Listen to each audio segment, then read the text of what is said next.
প্রেমানন্দে প্রেম ভাব জাগিল রে, প্রেমানন্দে প্রেম ভাব জাগিল রে, প্রাণের মানুষ প্রাণে হাসিল রে, প্রাণের মানুষ প্রাণে হাসিল রে।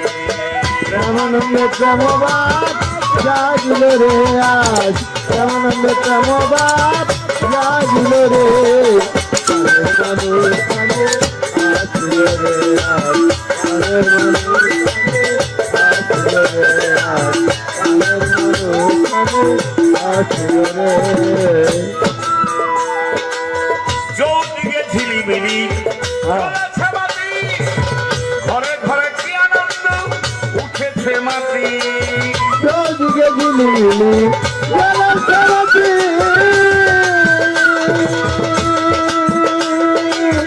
ঘরে ঘরে কি আনন্দ উঠেছে মাতি। চৌদিকে ঝিলিমিলি জ্বলেছে বাতি, ঘরে ঘর মাইকে এমন করলে কেন? এই মাইক মাস তুমি কিছু বুঝো কেন? কিছু করতে থাকবো, আমি গান গাইতে থাকবো, কেন এটুকু কমাইলো? চৌদিকে ঝিলিমিলি জ্বলেছে বাতি, ঘরে ঘরে কি আনন্দ উঠেছে মাতি। মানুষে মানুষে ভালোবাসাবাসি, মানুষে মানুষে ভালোবাসাবাসি, মানুষে মানুষে ভালোবাসাবাসি, মনের রাশিতে এলো ভাসিল রে, মনের রাশিতে এলো ভাসিল রে।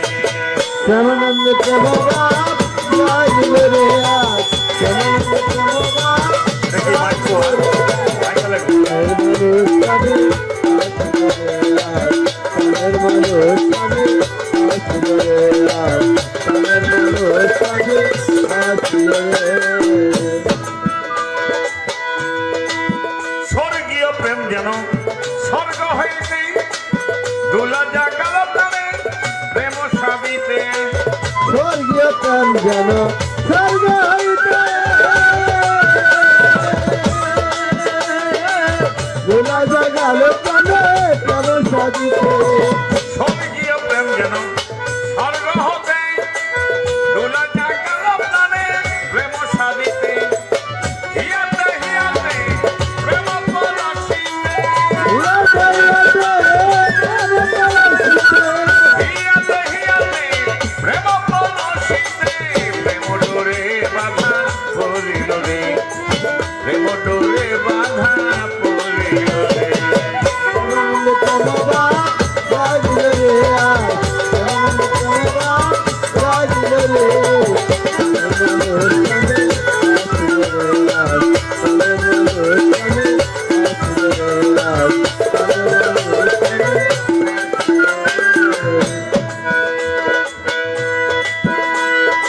আবুল সরকার বলে সই পীড়িতের বাসি, বাসি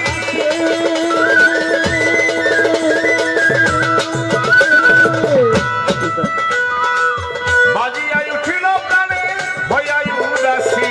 আবুল সরকার বলে সই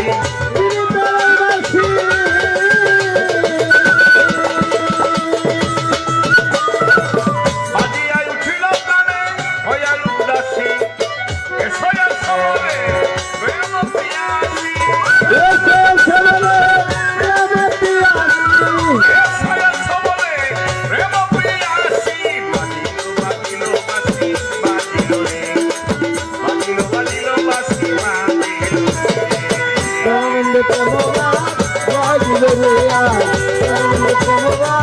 বাজিল রে।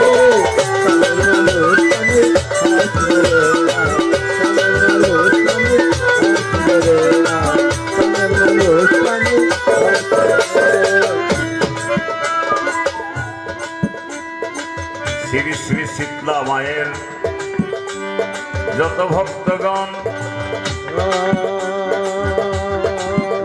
সকলে পাক চরণে রইল অধমের নিবেদন। মা বোনেরা আছেন যত আদাব নমস্কার। মুসলমান ভাই থাকলে রইল সালাম হাজার। আমি অধম আবুল সরকার নারায়ণগঞ্জ জেলা, ফতুল্লা পাইলট উচ্চ বিদ্যালয় ডাক্তানা ফতুল্লা। আবুল সরকার বলে সই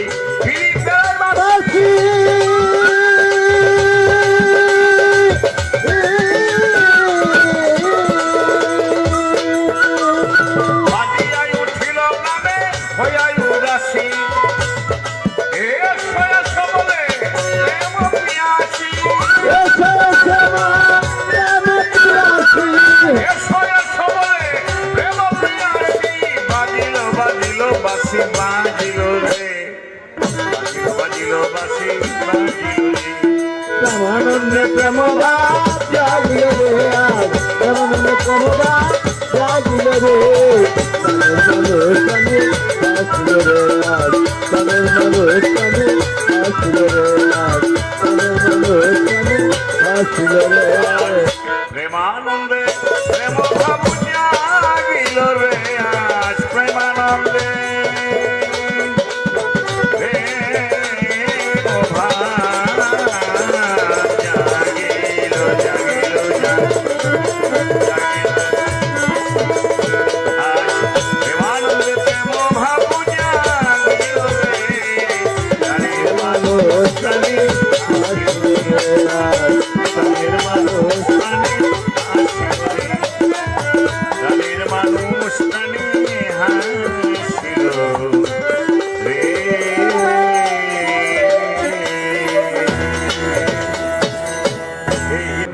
প্রশ্ন চলে আসছে। প্রথম প্রশ্ন হইল গুরুর বৈশিষ্ট্য হয়ে গেছে গা,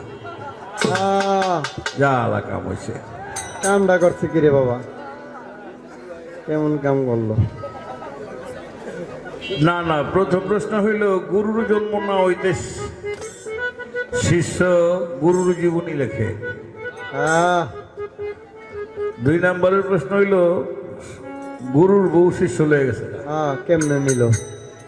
3 নম্বরে অহিলা পাশানি, এটা কি প্রশ্ন না গানের ভাব আমি বুঝতে পারলাম না, এটা রাখি। 4 নম্বরে একটা কথা আছে যে সেটা কোন গুরু উলঙ্গ হয়ে গেছে লোকা, এটা পরে কম। তো এখানে তো 4-5টা কাহিনী এসা জায়গা, এটা অনেক কথা বলতে হয়তো।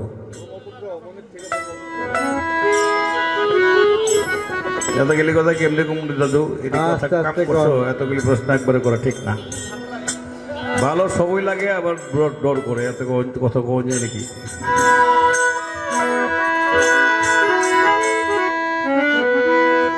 বৈকুণ্ঠ বিহারে ছিল নারায়ণ, লক্ষ্মীরে নিয়েছিল।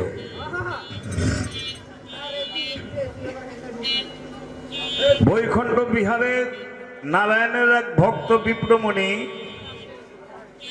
তিনি পা 2টা উপরের দিকে বাইন্দা মাথার নিচের দিকে রেখা মাথার নিচে আগুন জ্বালায় তপ করে, সাধনা করে। নারায়ণ নারায়ণ নারায়ণ নারায়ণ। এই রিস্কাটাকে একটু জায়গা করে দেন। এইরকম মেইন রোডের মধ্যে এই প্রোগ্রাম কেমনে দেয় দিল কমিটি? এনে ওই ইয়া ছিল আকরা বা ওই কি বলে ওইখানে দিতে পারতো। গাড়ি আইব না তো 12 বছর পর্যন্ত মাথার নিচে অগ্নি জ্বালাইয়া পা 2টা উপর দিয়ে বিপ্রমণি শুধু নারায়ণ নারায়ণ করে। তো 12 বছর পরে এই নারায়ণের ইয়ের মধ্যে লাগছে, ধাক্কা লাগছে ভিতরে। তো লক্ষ্মীর সঙ্গে নিয়ে আইসে, আইসা কয়ে এই তুই যে এত সাধন ভোজন করস কি চাস? সে দেখে তার সাথে তার বউ, লক্ষ্মীর সাথে নারায়ণ কই এই লক্ষ্মী চাই। দেখ কয় কি অসভ্য অসভ্য, যা তার সাধন ভোজন পাও। এই কথা কই আবার বৈকুণ্ঠ বিহারে তার আরাম আয়েসের খাট পালঙ্কের মধ্যে গিয়া, স্বর্ণের পালঙ্কের মধ্যে গিয়া লক্ষ্মী লিয়া আছে।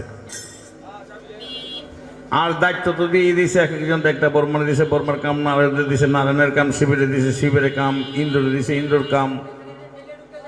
আস্তে কথা বললেন না, যার যার কাজে তো তার দিয়ে দিছে। এখন লক্ষ্মীর নিয়ে সে আসে আলাপ।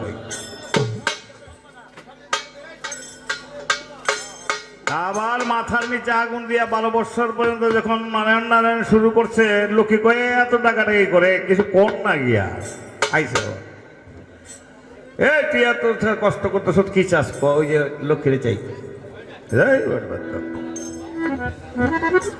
একে একে তিনবারের সময় জন্য একই কথা। তখন লক্ষ্মী বলে, তো ভক্তের দিন শুনেছি ভগবান, তো তোমার কাছে তোমার স্ত্রী চাইছে, তোমার ভক্ত, তুমি এটা দুইবার কোনো ক্ষমতা নাই তোমার, এটা কেমনে বাও করবা? ভক্তের অধীন তো, ভক্তের আশা তো পূরণ করতে হইব। তখন নারায়ণ বলেছিল, সত্যের পরে দাপর, দাপরের পরে ত্রিতা, ত্রিতার পরে কলি। যদিও এটা পরে ঘুরে গেছে গা, সত্যের পরে 3 হয়েছে, ত্রিতা হয়েছে 2, দাপর আইসা পড়ছে তার আগে। এটা আনাইছিল ওই অহিল্যা বাসা নিজে হয়েছিল তার পুত্রের জন্য, যেখানকার কথা সেখানে। তখন নারায়ণ বলেছিল, যাও তুমি যখন চাইছই, তো ত্রিতা যুগে তুমি সেই মথুরা গোকুল, বৃন্দাবনে মথুরায় গোকুলে তুমি রাধা রূপে জন্মগ্রহণ করবে। আর সেদিন বিপ্রমণি, তুমি সেদিন আয়ন গোষ্ঠবে জন্মগ্রহণ করবে। সেদিন তোমার মনোবাঞ্ছা পূর্ণ হবে, তবে কাম ভাবে না, প্রেম ভাবে। এই জন্যই নারদ কি আয়ন ঘোষ, তিনি এই পৃথিবীর মধ্যে শুধু ওই কৃষ্ণ কৃষ্ণ ছাড়া আর কিছুই জানতেন না, কিছু ছিল না। এই গেল একটা মোটামুটি অল্প কথায়। আরেকটা হলো, গুরু জন্ম না নিতে শিষ্য জন্ম নিয়ে গুরুর জীবনী লেখে। এই যে আমরা একটা মুসলমান ধর্মের কথা কই, যে নিজামুদ্দিন আউলিয়া ডাকাইতা ছিল, 101টা খুন করতো, এই কথাটা এই জায়গা থেকে আসে নাই। এই কথাটাও আছে একটা উপন্যাসের মধ্যে। এটা হলো পারস্য দেশের কবি নিজাম, তিনি নিজামুদ্দিন ডাকাত নামে একটা কাহিনী লিখেছে, যেমন আলাউদ্দিনের চেরাগ, যেমন আলব্য উপন্যাস, যেমন লাইলি মজনু, যেমন শিরি ফুরহাদ, এমন অনেক গল্প লিখে বহুত নাম করছে। ওই তার তরফ থেকে আর এক নিজামুদ্দিন ডাকাতের কাহিনী আছে। গল্প গল্প, বাস্তব নাও হতে পারে, ওইটাকে গণায় ধরি না। যেই নিজামুদ্দিন শুয়ে রয়েছে দিল্লিতে, এত মায়ের গর্ভে থেকে আউলিয়া, তিনিকে, ইনির নাম হলো দস্যু রত্নাকর। 101টা করে খুন করতো, ডাকাতি করতো, মিয়া বাপ মা লইয়া, পোলা পান লইয়া খাইতো, স্ত্রী পুত্র লইয়া। ওই রাস্তা দিয়ে একদিন নারদ যায়, আর নারদ পাইছে সারাদিন পরে। একটা মানুষ পাই না, আজকে তোরে পাইছি, বাইর কর কি আছে? আমার কাছে কি থাকবো রে বাবা, আমার মুখে শুধু আছে নারায়ণ নারায়ণ, আর কিছু নেই। সব ভণ্ডামি মন্ডামি ছেড়ে দিয়া কি আছে বাইর করো, কি আছে বাইর করুন। মানে কি করোস তুই? ডাকাতি করি? কেমনি ডাকাতি করি? এই যে এমনি করি, বলে হ্যাঁ খুনও করি দরকার বললে।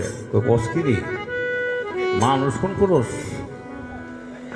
নারেন্দ্র কইতেছে, তোর সুরত না গো, তুই যে খুন করো সেটা পাপ হয়ে জানোস না? কয় পাপ? পাপ কালে কয়?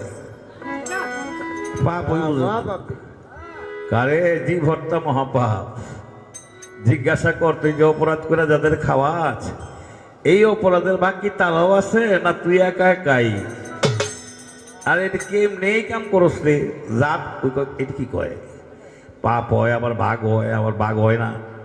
ঠিক আছে, বাড়িতে যাইবার আগে কইছে যে তুমি ছুটে যাইবা গা, আমার বাড়ি জায়গা, তা তোমার আমি বাইন্দা থুয়ে যাবো। কিন্তু গাছের গাছের বাইন্দা থুয়ে গেছে, বাইন্দা থুয়ে গিয়ে বাইরের দিকে মা ডাকাতি টুকাতি করে না খাওয়াই, এতে বলে পাপ হয়? হয়তো হয়তো আমি পাপ করি, এতে তুমি বাগিও নি। কথা 10 মাস 10 দিন গর্ভের মধ্যে লইছি, গু পরিষ্কার করছি, মুখ পরিষ্কার করছি, ঘৃণা করি নাই, শরীরের মধ্যে পায়খানা করে দিছ, দুধ খাওয়াইয়া লালন পালন করে তেল পানি দিয়ে তোরে বড় করছি। এখন তুই উপযুক্ত হইছ, তুই এখন তোর মায়ের কইতে খাবি তুই জানোস? আমি তোর গুনার বাগি হবো কেন, বাপের বাগি হবো কেন? গেছে বাবার কাছে, ওই এমনি কথা অমনি কথা, যেমন কথা হেমন কথাই। গেছে স্ত্রীর কাছে, ওই যেমনি কয় অমনি বলে আমি খাওয়াবো কেন, আমাকে খাওয়ান, আমি দায় নেবো কেন, আমাকে ভরণ পোষণ করবা তুমি, তুমি অঙ্গীকার করে আনছো বিয়া করে। এই আর জ্ঞান খুলে গেছে, কেউই আমার পাপের বাগে নিতে চায় না, আমার অবস্থা কি বল ধরে গেছে। আপনি আমার গুরু, কোন তো আমি কিভাবে এখন মুক্তি বুঝে গেছি গা, আমার মতো পাপি আর কেউ নাই। কয় ঠিক আছে, আছে, তুই যদি ভালো হইতে চাস আছে। কি আছে? কই আমার কোষ আছে না, এই যে কোষ গলার মধ্যে দিলেন না, এটার মধ্যে জল আছে, এটা সেটা দিলেই শুদ্ধ হয়ে যাবে গা। জলের জন্য হাত দিছে, জল নাই। কিরে বাবা গেল কই, একটু আগে জল না ছিলাম, জলের জন্য পুকুর পাড় গেছে, ওদিকে পুকুরের জল শুকায় জায়গা, নদীর জল শুকায় জায়গা, হায় হায় কোনো জায়গায় জল নাই। আইসে কিরে তোর উপায় কিরে, কোনো জায়গায় জল পাইলাম না। আমি তোর একটা কথা কইয়া যাই, তুই এইটাই জপনা করতে থাক। বলে কি কথা? কয় কর রাম রাম রাম নাম নিলে যত পাপ হবে, জীবের কি আর সাধ্য আছে তত পাপ করবে। রাম নাম গো। ওই কয় কি কইলেন? মরা মরা, মুখ দিয়ে উল্টা জায়গা, কি মটা জায়গা বলে আগে। রামের তো শেষে থাকে ম, এটা এবারে আগে, আর রা থাকে প্রথম, এটা জায়গা পরে। মরা মরা, ওই কয় মরা মরা, ওই কয় রাম, ওই কয় মরা। নারদ বুঝলো এর মুখ দা রাম আইবো না, মহাপাপী এত পাপ করছে। ওই তুই এই মরা মরাই কয় গাছের তলে বইয়া বইয়া মরা মরা করতে থাক। ওই মরা মরা কয় বিশ্বাস করছে। এই মরা মরা কইতেছে কইতেছে, কতদিন গেছে, কত বছর গেছে তা জানে প্রভু। ওই জায়গায় বালুময় হইয়া উলট পালট হইয়া দুনিয়া আলাদা এক মরুভূমি হয়ে গেছে গা।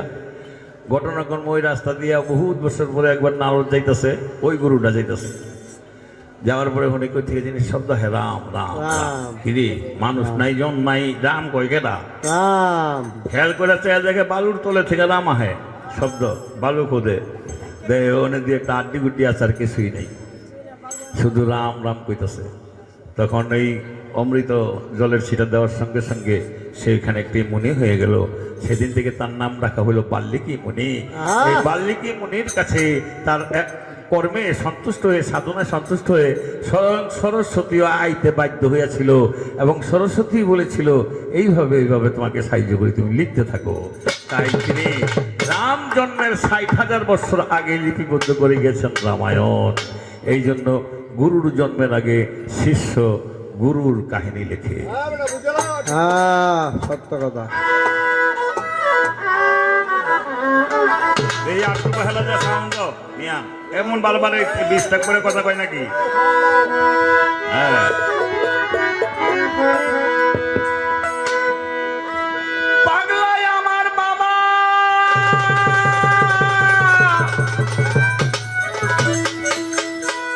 পাগলি আমার মা,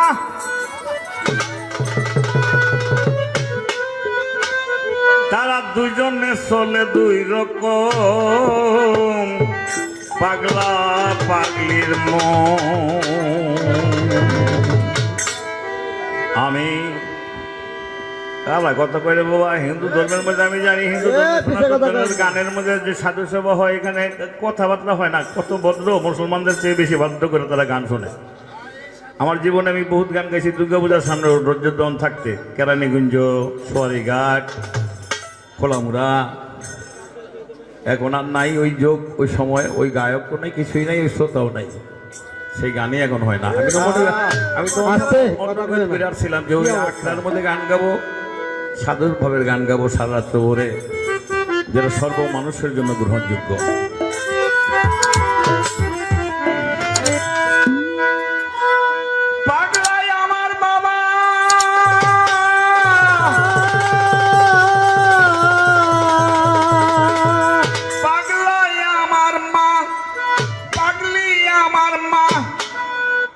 তারা দুজনে চলে দুই রকম, পাগলা পাগলির মন। ঠিকই পাই খাটো না বেটা, ঠিকই পাইলা হালা তো বলে যাবো আমি আল্লাহ দফা করে দাও। তাহলেই তো কয় আমার পাগলা পাগলির মন, ঠিকই পাইলাম না আমি পাগলা পাগলির মন। ঠিক পাইলাম না আমি পাগলা পাগলির মন ঠিক পাইলাম না আমি পাগলা পাগলির মন ঠিক পাইলাম না আমি পাগলা পাগলির মন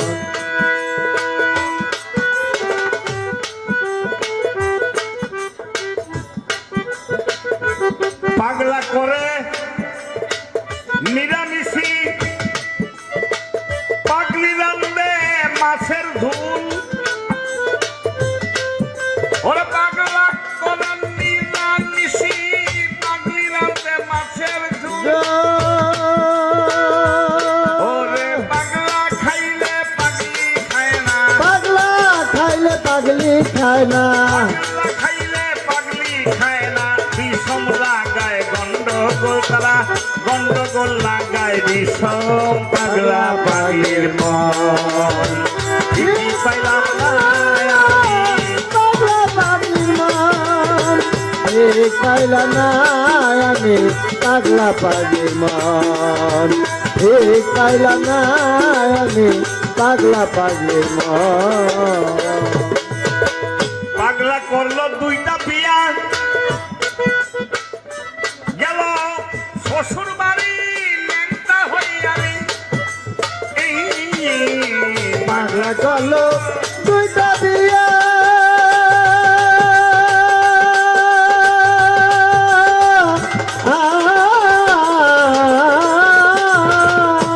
গেল শ্বশুর বাড়ি ন্যাংটা হইয়া রে তার মাঝখানেতে একটা মানুষ তার কান্দে একটা ঢোল গন্ডগোল লাগাইছে বিষম থেকে গন্ডগোল লাগাইছে বিষম পাগলা পাগলির মন ঠিক পাইলাম না পাগলা পাগলির মন ঠিক পাইলাম না আমি পাগলা পাগলির মন ঠিক পাইলাম না আমি পাগলা পাগলির মন পাগলা করলো দুইটা বিয়া গেল শ্বশুর বাড়ি ন্যাংটা হইয়া এই যে ন্যাংটা হয়ে গেল উলঙ্গ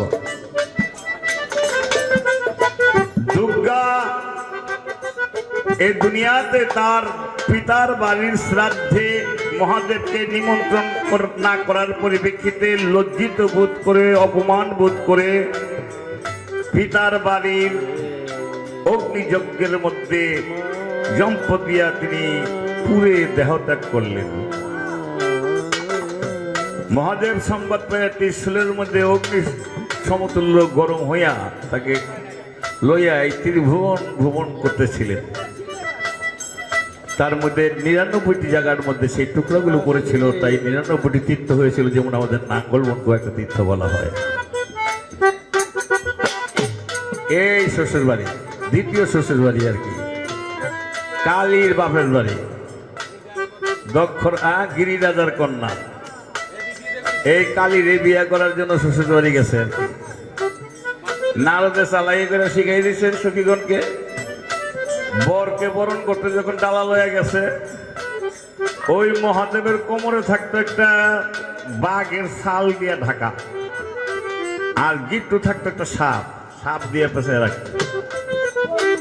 ওই বরণ ডালার মধ্যে যখন ঈশ্বরমূল দিয়া দিছে লুকাইয়া, এই ঈশ্বরমূল যখন সাপের সামনে গেছে, ঘ্রাণ পাইছে ডালা লইয়া, তখন ঈশ্বরমূলের সামনে থাকতে পারে না। গিট্টু মিট্টু বান বন সিধা মিরাজের দৌড়, আর গিট্টু সিরা যাবার পরিপ্রেক্ষিতে, বাদ সিরা যাবার পরিপ্রেক্ষিতে গায়ের চামড়া, ওই যে বাঘের যে চামড়া নিচেরটা ছিল পড়ে গেছে।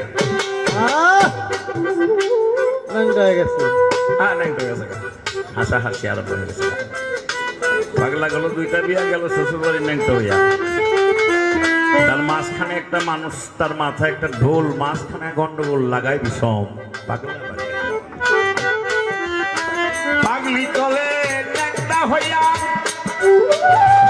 আবার পাগলি চলে ন্যাংটা হইয়া।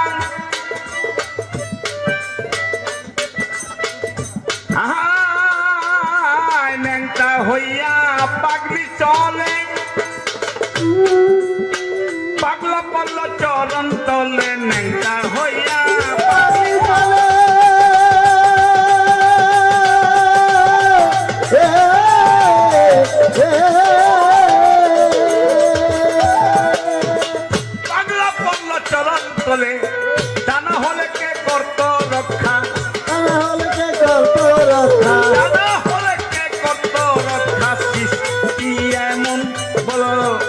সৃষ্টি এমন পাগলা পাগলির মন মন ঠিক পেলাম না আমি পাগলা পাগলির মন ঠিক পেলাম না আমি পাগলা পাগলির মন ঠিক পেলাম না আমি পাগলা পাগলির মন ঠিক পেলাম না আমি পাগলা পাগলির মন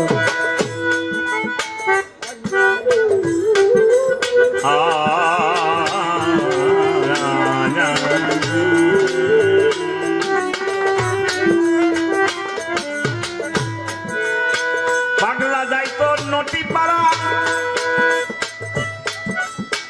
নটি নিরা দিত সারাবে যাইতে নদী পাড়া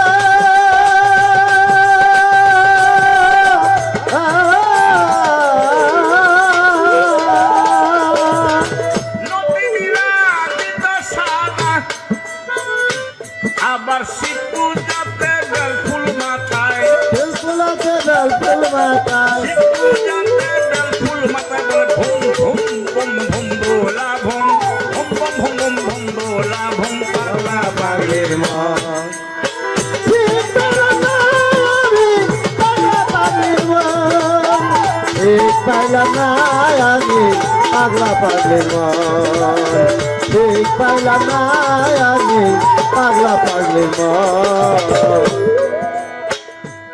আরো কোথায় আছে মনে হয় রাইকা দিলাম বাকি বাকি